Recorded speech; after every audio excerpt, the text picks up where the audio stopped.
지난 영상에서 우리는 혈당이 오르면 콜레스테롤이 쌓이는 흐름을 설명했습니다. 여러분들이 궁금해하실 수 있는 질문, 혈당은 괜찮은데 왜 혈관이 약해질까요? 검진 수치 좋은데 왜 다리가 뻐근하죠? 이 질문은 정말 중요한 핵심입니다. 오늘 영상은 바로 그 지점을 다룹니다. 동맥경화라고 하면 대부분 콜레스테롤이 원인이라고 생각합니다. 하지만 실제 시작점은 많이 다릅니다. 우리 몸속에서 가장 먼저 변하는 지점은 따로 있습니다. 그 변화를 이해해야 동맥경화를 막을 수 있습니다. 62세 김땡땡님도 비슷한 경험이 있었습니다. 검진 결과는 늘 큰 변화 없었지만 걷기만 해도 다리가 쉽게 뻐근해졌습니다. 혈압도 평소와 같고 콜레스테롤도 조금 높은 정도였습니다. 왜 몸이 이렇게 피곤해질까요? 그분은 계속 궁금했습니다. 하지만 혈관 검사를 살펴보니 내부에는 작은 변화들이 이미 진행 중이었습니다. 이처럼 많은 분들이 수치만 보고 괜찮다고 생각하지만 몸속에서는 이미 다른 흐름이 시작되는 경우가 많습니다. 동맥경화는 갑자기 생기지 않습니다. 아주 조용하게 아주 천천히 오랫동안 쌓이며 시작됩니다.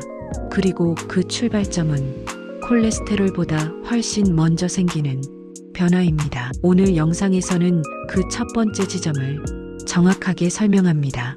혈당 변화가 어떻게 혈관벽을 자극하고 염증을 만들며 상처를 남기는지, 그 상처가 어떻게 다음 변화를 부르고 결국 동맥경화로 이어지는지를 단계별로 알려드립니다. 이 흐름을 이해하면 왜 혈당 관리가 동맥경화 예방의 첫걸음인지 자연스럽게 보입니다.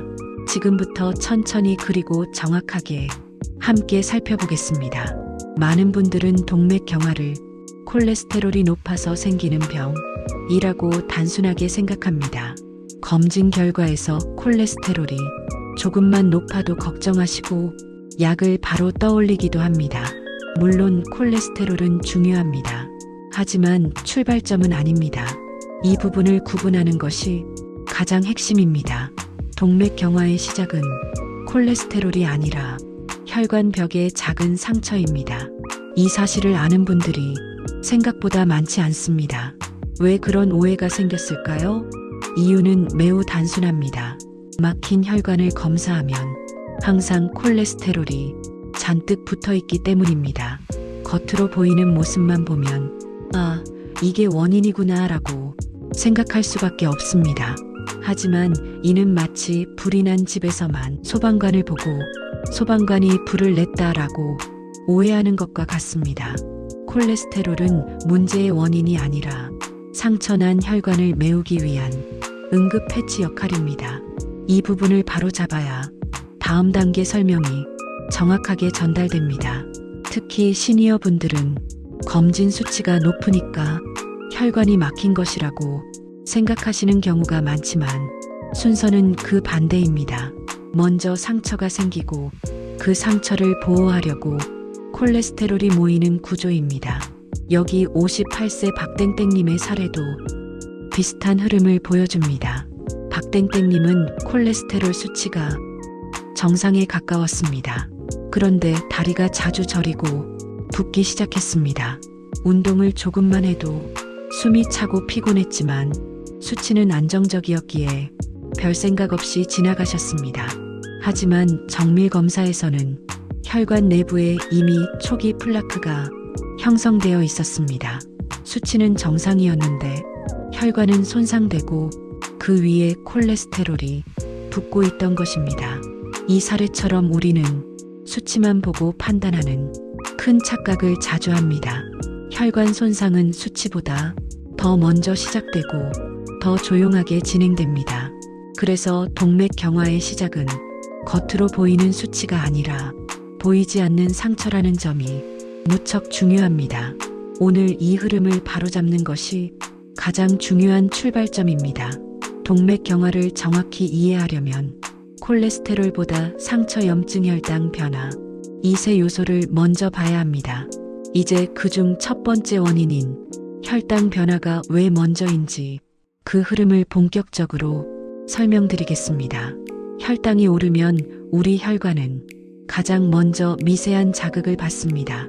이 자극은 단순한 수치 변화가 아니라 세포 수준의 충격입니다. 식사 후 혈당은 짧은 시간 안에 크게 오르기도 합니다. 특히 빵, 떡, 과일즙처럼 흡수가 빠른 음식은 혈당을 급히 올립니다. 문제는 올라간 혈당이 빠르게 떨어질 때 혈관이 가장 흔들린다는 점입니다. 이 과정에서 혈관벽을 감싸는 내피세포는 스트레스를 크게 받습니다.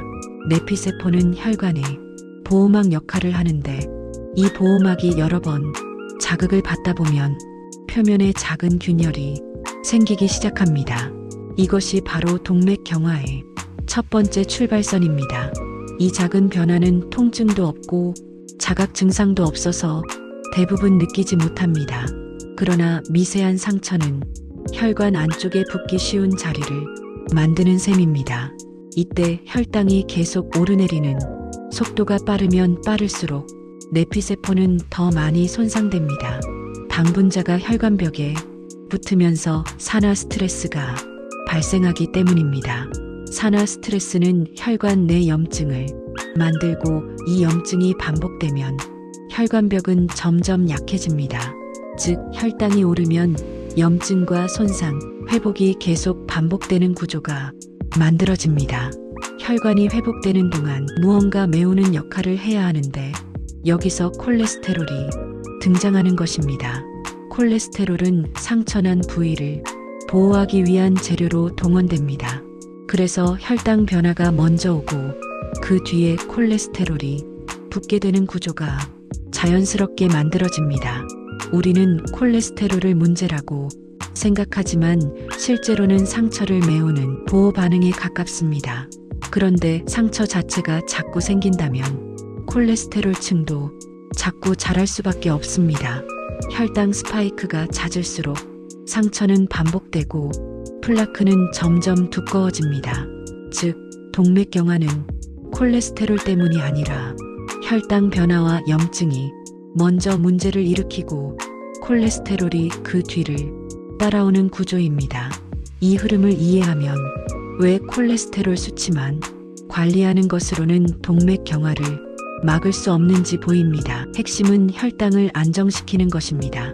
지금부터 혈당 변화가 만든 내피 손상과 염증이 어떤 단계로 이어지며 플라크가 형성되는지를 더 구체적으로 설명하겠습니다. 이제 동맥경화가 어떻게 시작되는지 첫 번째 단계를 자세히 살펴보겠습니다. 가장 먼저 등장하는 것은 내피세포의 상처입니다.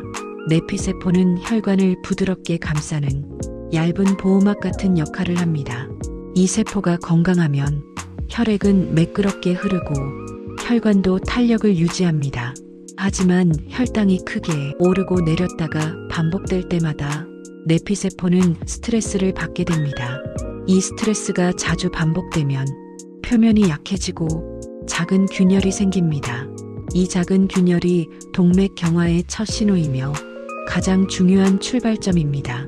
이 상처는 겉으로는 전혀 느껴지지 않고 통증도 없기 때문에 대부분 모르고 지나갑니다. 하지만 혈관 내부에서는 이미 변화가 시작됩니다. 상처 부위는 혈액과 직접 닿는 면이 불규칙해지면서 혈액의 흐름에 작은 마찰이 생깁니다. 이 마찰은 또 다른 자극과 염증을 만들고 염증은 상처를 더 확장시킬 수 있습니다. 염증이 생기면 몸은 상처를 보호하려고 면역세포와 여러 물질을 그 부위로 보냅니다. 이 과정에서 산화 스트레스가 생기고 이는 혈관벽을 더욱 약하게 만듭니다. 즉, 상처, 염증, 더 큰 손상으로 흐름이 자연스럽게 이어지는 것입니다. 염증이 반복되면 상처 부위는 점점 넓어지고 회복도 느려집니다. 그리고 이때 상처를 메우고 보호하려는 재료로 콜레스테롤이 모여들기 시작합니다. 많은 분들이 콜레스테롤이 문제라고 생각하지만 이 시점에서 콜레스테롤은 문제를 만든 것이 아니라 상처를 덮으려는 보호 재료입니다. 문제는 상처가 반복된다는 점입니다. 상처가 계속 생기면 콜레스테롤도 계속 모이게 됩니다. 이 반복 과정이 시간이 지나면 플라크라는 작은 덩어리를 만들기 시작합니다. 하지만 플라크는 처음에는 아주 작아서 검사에서도 잘 보이지 않고 증상도 거의 없습니다. 그래서 대부분은 상처가 생기고 염증이 반복되며 손상이 커지는 초기 단계를 전혀 모른 채 지나가게 됩니다. 우리 몸은 회복하려는 과정에서 오히려 다른 문제를 만들 수도 있습니다. 상처를 보호하려고 한 반응 자체가 장기적으로 보면 혈관을 좁히는 시작점이 되기 때문입니다. 이 단계는 매우 중요한 전환점입니다. 여기서 상처를 줄이거나 염증을 완화할 수 있다면 동맥경화 진행 속도를 크게 늦출 수 있습니다. 따라서 이 첫 단계는 동맥경화 예방의 핵심 구간이며 혈당 관리와 염증 조절이 가장 중요한 이유가 여기에서 분명하게 드러납니다. 앞 단계에서는 내피세포에 생기는 작은 상처와 염증이 시작점이라는 설명을 드렸습니다. 이제 그 위로 무엇이 붙고 어떻게 변화가 쌓이는지 살펴보겠습니다. 상처가 생기면 몸은 이를 보호하기 위해 여러 물질을 불러옵니다.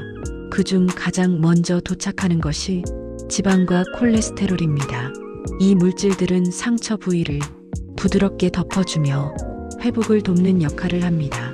마치 손가락이 다쳤을 때 새살이 돋기 전 하얀 막이 생기는 것처럼 혈관에서도 비슷한 보호막이 만들어집니다. 이 보호막이 바로 플라크의 씨앗이라 말할 수 있습니다. 하지만 처음 단계에서는 플라크는 매우 얇고 눈에 잘 보이지 않을 정도로 작은 층에 불과합니다. 이 작은 층은 혈액 흐름을 방해하지 않고 증상도 거의 없습니다. 그래서 많은 분들이 그 존재조차 모르고 수년을 지나기도 합니다. 문제는 이 작은 층이 붓기 쉬운 표면을 가지고 있다는 점입니다. 상처가 반복되면 그 위로 새로운 지방이 또 붙고 면역세포가 또 모이기 시작합니다. 특히 혈당 변화가 자주 일어날수록 내피세포 스트레스가 계속 증가하므로 새로운 상처가 생기기 훨씬 쉬워집니다. 상처 보호막, 새로운 상처, 또 다른 보호막, 이 흐름이 반복되면 플라크는 더 두껍고 단단한 층으로 변하기 시작합니다. 여기서 중요한 점은 플라크가 처음부터 큰 덩어리가 아니라는 것입니다. 적은 양이 조용히 붙고 그 위에 다시 조금씩 붙으며 층이 쌓이는 방식입니다. 이 과정은 매우 느려서 몇 달 혹은 몇 년 동안 차근차근 진행됩니다. 혈관벽의 한쪽에 조금만 튀어나와도 그 부위는 혈류와의 마찰이 커지기 때문에 또 다른 상처를 만들 확률이 높습니다. 이것이 플라크 성장을 지속적으로 촉진하는 또 다른 이유입니다. 또한 모여든 면역세포는 죽은 뒤 거품세포가 되어 플라크 내부에 쌓이게 되는데 이 거품세포의 잔해는 플라크의 부피를 천천히 증가시키는 원료가 됩니다. 지방, 콜레스테롤, 면역세포 잔해, 염증 부산물들이 겹겹이 쌓인 것이 바로 플라크의 초기 형태입니다. 2단계의 플라크는 아직 크게 위험하지는 않지만 방치되면 이후 단계에서 위험성이 급격히 증가합니다. 문제는 대부분의 사람들이 이 초기 단계를 전혀 느끼지 못한다는 것입니다. 다리가 자주 뻐근하거나 쉽게 피곤해져도 대부분은 단순한 체력 문제로 여기기 쉽습니다. 하지만 혈관 내부에서는 이미 성장 가능한 구조가 만들어지고 있는 것입니다. 이 초기에 개입하면 플라크가 더 커지는 것을 상당히 늦출 수 있습니다. 그러나 2단계를 놓쳐버리면 플라크는 더 빠르게 확장하기 쉬운 상태가 됩니다. 이제 플라크가 어떻게 더 커지고 혈관을 좁히며 위험을 만드는지 마지막 단계를 살펴보겠습니다. 앞에서 설명했듯 플라크는 처음에 얇은 보호막처럼 시작됩니다. 하지만 상처와 염증이 계속 반복되면 그 위로 새로운 물질이 붙기 쉬워집니다. 이 붙는 과정이 오랫동안 지속되면 플라크는 점점 두꺼워지고 단단해집니다. 여기에는 여러 요소가 함께 작용합니다. 첫째, 반복되는 염증이 면역세포를 부르고 이 면역세포는 상처 부위에 머물며 여러 화학물질을 분비하게 됩니다. 둘째, 면역세포는 상처를 치유하는 과정에서 죽기도 하는데 이 잔해가 쌓여 플라크의 부피를 점점 키웁니다. 셋째, 지방과 콜레스테롤이 더 쉽게 붙는 환경이 만들어져 층이 더 두껍게 겹쳐집니다. 결과적으로 플라크는 조용히 그러나 꾸준히 자라기 시작합니다. 초기에는 얇았던 플라크가 커지면 혈관 내부 공간이 서서히 좁아지게 됩니다. 혈액이 지나가는 통로가 줄어들면 혈류 속도는 빨라지고 혈관벽에는 더 큰 압력이 들어갑니다. 이 압력은 다시 내피세포를 자극해 상처를 더 만들고 염증을 반복시키며 악순환을 만듭니다. 이런 변화는 겉으로 드러나지 않아 대부분의 사람들은 전혀 눈치채지 못합니다. 그래서 걸을 때 다리가 쉽게 뻐근해지고 조금만 움직여도 숨이 차는 증상은 2단계에서 자주 나타나고 있습니다. 플라크가 커지면 심장으로 가는 혈류도 불안정해질 수 있어 가슴 답답함이나 체력 저하가 쉽게 생기기도 합니다. 그러나 2단계에서도 증상이 아주 뚜렷하지는 않은 경우가 많습니다. 진짜 위험은 그 다음 순간입니다. 플라크는 겉부분이 단단해 보이지만 속은 말랑한 경우가 매우 많습니다. 이 말랑한 부분이 혈류 압력을 견디지 못해 조금씩 균열이 생기면 그 틈으로 혈액이 들어가면서 플라크가 갑자기 부풀 수도 있습니다. 또는 플라크의 일부 조각이 떨어져 혈액 속으로 떠내려가면 그 조각이 피떡처럼 혈관을 막아버릴 수도 있습니다. 이렇게 혈관이 순간적으로 막히면 심근경색이나 뇌경색 같은 급성 질환이 발생할 수 있습니다. 중요한 점은 이 위험이 갑작스러운 상황처럼 보이지만 실제로는 오랫동안 쌓여온 변화의 결과라는 것입니다. 겉보기에는 건강해 보이고 검사 수치도 큰 문제가 없어 보일 수 있지만 혈관 내부에서는 이미 수년 동안 상처와 염증, 플라크 성장이 계속되고 있었다는 얘기입니다. 이러한 흐름을 이해하고 나면 동맥경화는 단순한 콜레스테롤의 문제가 아니라는 점이 더 분명해집니다. 혈당 변화, 염증, 면역 반응, 회복 과정까지 모두 연결된 결과이며 플라크는 그 과정에서 만들어진 표지판에 불과합니다. 이제 이 위험 흐름을 되돌리기 위해 어떤 생활 습관이 도움이 되는지 구체적으로 설명드리겠습니다. 지금까지 동맥경화가 어떻게 시작되고 어떻게 진행되는지를 충분히 살펴봤습니다.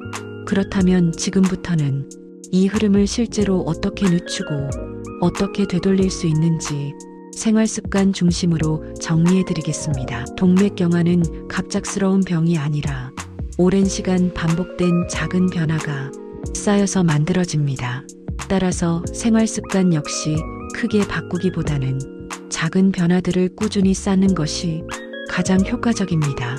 가장 먼저 필요한 것은 혈당의 급격한 변화를 줄이는 습관입니다. 혈당이 갑자기 오르면 내피세포 스트레스가 가장 크게 발생하므로 이 부분을 안정시키는 것이 동맥경화 예방의 첫 번째 단계입니다. 식사할 때는 당 지수가 높은 음식이나 빵, 과자, 면류처럼 빠르게 흡수되는 음식은 가능하면 단독으로 섭취하지 않는 것이 좋습니다. 식사 순서를 바꾸는 것만으로도 혈당 반응은 크게 달라집니다. 식이섬유가 많은 채소나 단백질을 먼저 먹고 탄수화물을 뒤에 먹는 혈당 안전 순서는 여러분들에게 특히 큰 도움이 됩니다. 또한 식사 속도를 조금만 늦추는 것 역시 혈당 상승 완화에 매우 효과적인 방법입니다. 두 번째는 규칙적인 움직임입니다. 오랫동안 앉아 있거나 하루 활동량이 적으면 혈액 흐름이 정체되며 염증 반응이 높아지기 쉽습니다. 격한 운동보다 짧게 여러 번 움직이는 것이 내피세포에 더 안정적입니다. 10분 걷기, 30분에 한 번씩 자리에서 일어나기, 식후 가벼운 활동 등은 혈당을 안정시키고 혈관 벽의 자극을 줄여주는 효과가 있습니다. 특히 식후 10분 걷기는 혈당 스파이크를 크게 낮춰주기 때문에 동맥경화 예방에서 가장 강력한 습관 중 하나입니다. 세 번째는 스트레스 조절입니다. 스트레스 호르몬은 혈당을 빠르게 올립니다. 또한 혈관 수축을 유발해 내피세포가 받는 부담을 커지게 만듭니다. 따라서 스트레스를 완전히 없애기보다는 숨고르기, 짧은 휴식, 가벼운 명상 같은 일상의 회복 습관을 짧게 여러 번 넣는 것이 혈관 건강에 더 좋습니다. 네 번째는 수면 회복입니다. 수면이 부족하면 혈당 조절 호르몬이 제대로 작동하지 않고 염증 반응이 증가합니다. 매일 같은 시간에 자고 같은 시간에 일어나는 수면 리듬 고정이 혈관 건강을 지키는 가장 기본적인 전략입니다. 다섯 번째는 체중과 근육 유지입니다. 근육량은 혈당 조절에 직접적인 영향을 줍니다. 근육이 줄어들면 혈당 스파이크가 더 쉽게 발생합니다. 가벼운 근력 운동을 일주일에 2-3회만 해도 혈당 안정성이 올라가며 동맥경화 진행을 늦추는 데 도움이 됩니다. 마지막으로 중요한 것은 작은 변화라도 꾸준히 반복하는 힘입니다. 한 번에 큰 목표를 정하려고 하면 금방 지치기 쉽지만 작게 시작한 습관은 쉽게 유지할 수 있습니다. 식사 순서 바꾸기, 식후 10분 걷기, 잠들기 1시간 전 조용한 시간, 이 세 가지만 꾸준히 해도 혈관 건강은 분명 달라질 수 있습니다. 오늘 설명드린 생활 습관들은 지금 혈관이 어떤 상태든 충분히 실천 가능한 작고 현실적인 방법들입니다. 오늘 영상에서는 동맥경화가 어떻게 시작되고 어떤 과정을 거쳐 문제가 커지는지 단계별로 살펴봤습니다. 혈당 변화로 생긴 작은 내피세포 상처가 얼마나 조용하지만 위험한 출발점인지, 그리고 그 위에 쌓이는 염증 반응과 플라크가 어떻게 혈관을 점점 좁아지게 만드는지 천천히 따라가 보셨습니다. 겉으로는 아무 증상 없이 평소와 똑같이 지내도 몸속 혈관에서는 이미 변화가 쌓이고 반복되고 있었을 수 있다는 점, 이 사실을 알게 되는 것만으로도 우리가 건강을 바라보는 관점이 크게 달라집니다. 특히 검진 수치가 정상이라고 하더라도 방심할 수 없는 이유는 오늘 영상에서 설명드린 상처, 염증, 플라크 흐름이 수년 동안 조용히 이어질 수 있기 때문입니다. 여러분들의 이야기에는 비슷한 경험이 많았습니다. 수치는 괜찮은데 다리가 무겁다, 걷기만 해도 숨이 찬다, 가끔 가슴이 답답하다, 이런 작은 변화들이 혈관 건강의 신호일 수 있고, 그 흐름을 정확히 아는 것이 예방의 첫걸음이라는 점을 다시 한번 강조드리고 싶습니다. 그리고 무엇보다 중요한 건 오늘 영상에서 이야기한 생활습관 변화입니다. 식사 순서 하나 바꾸는 것, 식후 10분만 걷는 것, 수면 리듬을 일정하게 유지하는 것, 이런 작은 변화들이 혈관 내부의 스트레스를 크게 줄여줄 수 있습니다. 여러분이 최근에 느끼신 혈관 혈당체력 변화가 있다면 댓글로 공유해주세요. 다른 시청자분들에게도 큰 도움이 될 수 있습니다. 다음 편에서는 오늘 설명한 동맥경화의 흐름과 아주 깊게 연결된 중요한 주제를 준비했습니다. 바로 근육이 줄면 혈관이 막히는 이유 2, 근감소와 동맥경화의 숨은 연결입니다. 많은 분들이 근육 감소를 단순한 체력 문제로만 생각하지만 실제로는 혈당 조절, 염증 반응, 혈관 탄성까지 모두 영향을 주는 중요한 건강 신호입니다. 다음 영상에서는 근육이 왜 줄어들고 그 결과 혈관이 어떻게 약해지는지, 그리고 이 흐름을 되돌리는 핵심 방법들을 보다 쉽게 설명드리겠습니다. 오늘 영상이 도움이 되셨다면 좋아요, 구독, 알림 설정으로 다음 건강 이야기에도 함께 해주세요. 정확한 지식, 실천 가능한 건강 튼튼 건강이었습니다.